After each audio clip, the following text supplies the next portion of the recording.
Welcome to This Explainer. Imagine, just for a second, if someone could sit you down and explain everything that actually matters in life. No fluff, no distractions, just the absolute core principles of how to navigate this incredibly complex world we live in. Well, today, we are taking on the monumental task of decoding exactly that. We're going to distill over 100 powerful concepts, from psychology to wealth, from productivity to human health, and synthesize the whole shebang into a single, cohesive blueprint for human wisdom. So, you might be wondering, why do smart people make absolutely terrible decisions? It is honestly one of the greatest paradoxes of the human experience. Why do our own brains literally lie to us? Why do we let people manipulate us? And why does happiness so often just disappear, despite our absolute best efforts to hold on to it? The answer is that we're operating on a mental operating system that is totally filled with hidden bugs and glitches. But today, we're going to patch that system. To do this, we'll be following a really structured, four-part maturity arc. We'll start with rewiring your biased brain, then move into mastering wealth and influence, break down the physics of productivity, and finally, wrap up with building a meaningful legacy. Okay, let's dive right into part one, rewiring your biased brain, because you have to conquer yourself first. Now, what's really interesting here is that your brain fundamentally loves proving itself right. Instead of doing the genuinely hard work of searching for objective truth, it searches for agreement. This is exactly why social media echo chambers are so highly effective. Your brain automatically filters out everything that contradicts what you already believe. This totally explains why two highly intelligent people can watch the exact same event unfold and reach completely opposite conclusions. It's not a lack of intelligence at all. It's just a biological blind spot. And that blind spot is heavily compounded by the sunk cost fallacy. This, alongside glitches like the Dunning-Kruger effect, where we wildly overestimate our own competence, totally tricks our brains into making highly irrational choices. We stay in terrible relationships, bad investments, or dead-end projects simply because we've already put time or money into them. We end up making decisions based on preserving our pride and our past, rather than optimizing for our future logic. Which brings us to the ultimate antidote. The smartest people constantly challenge their own beliefs. True self-control and high emotional intelligence actually require you to actively fight your brain's natural desire to prove itself right. You really have to get comfortable with being wrong, because that discomfort, that is the exact feeling of you becoming wiser.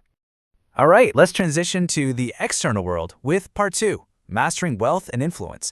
It's time to look at money and relationships.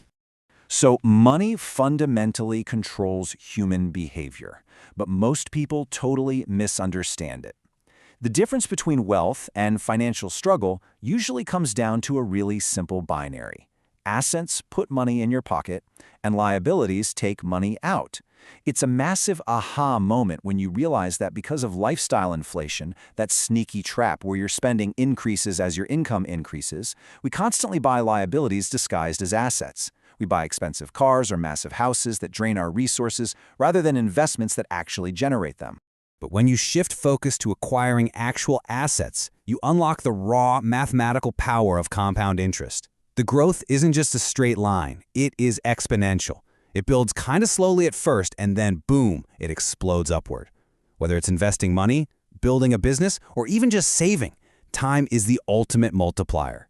Your goal isn't just to make money, it's to get your money to make money for you. But hey, wealth isn't just about math, right? It is inextricably linked to other people. To truly master wealth and influence, you've got to avoid manipulation and really master critical human connection skills, active listening, understanding body language, negotiation, and building trust. Charisma isn't some magical aura you're born with, it's a learned skill of making other people feel heard and valued. Let's move to part three and see how this all builds into the actual mechanics of getting things done, the physics of productivity. The secret here lies in systems versus goals. Most people totally obsess over the final outcome, setting a massive goal and just hoping that fleeting motivation will somehow drag them across the finish line. But motivation is notoriously unreliable. It usually magically disappears the exact moment you actually need to go to the gym or start writing that paper. Relying on daily discipline and highly structured systems is infinitely more effective.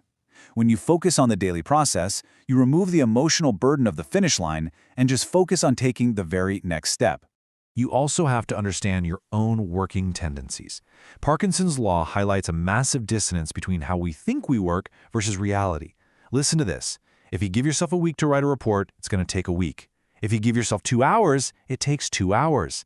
This is exactly why tactics like time blocking and deep work are absolutely essential. They create artificial constraints that combat decision fatigue and force your brain to focus on the task at hand without endless procrastination. When you put all these mechanics together, you get a super simple 3-step progression. First, build atomic habits, those tiny, microscopic changes that compound over time.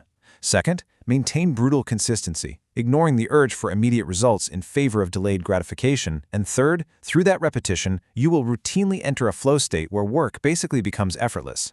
Success is actually much easier than you think when you apply long-term thinking to these daily habits. Finally, let's slow the pacing down a bit as we zoom out for part 4, building a meaningful legacy. Because after optimizing your money and productivity, what actually matters in the end? Well, it starts with recognizing that you are biological. Sleep, exercise, nutrition, hydration, managing stress hormones. If you neglect these foundations of vitality, absolutely everything we just talked about totally collapses. Without maintaining brain health, longevity, and physical recovery, all the productivity hacks and wealth in the world are completely meaningless. You simply cannot build a legacy if you don't have the energy to live it. Life doesn't become easier. You simply become wiser. At the end of the day, a meaningful legacy is defined by how you handle time, regret, meaning, and gratitude. The challenges of life, they will always be there. There's no magical finish line where everything is suddenly effortless. But through reflection and continuous learning, your capacity to handle those challenges expands beautifully. So the absolute crucial point is this. Applying these 100 life lessons isn't about changing everything about your life overnight. Honestly, that is a recipe for failure. It is simply about mastering the very next choice in front of you. Because true wisdom isn't just knowing the information, it's applying it. Take a moment right now to reflect on your biases, your systems, and your habits. How will you use this blueprint to change the very next thing you do today? Thank you so much for joining me for this explainer. Keep challenging your beliefs, and I'll see you next time.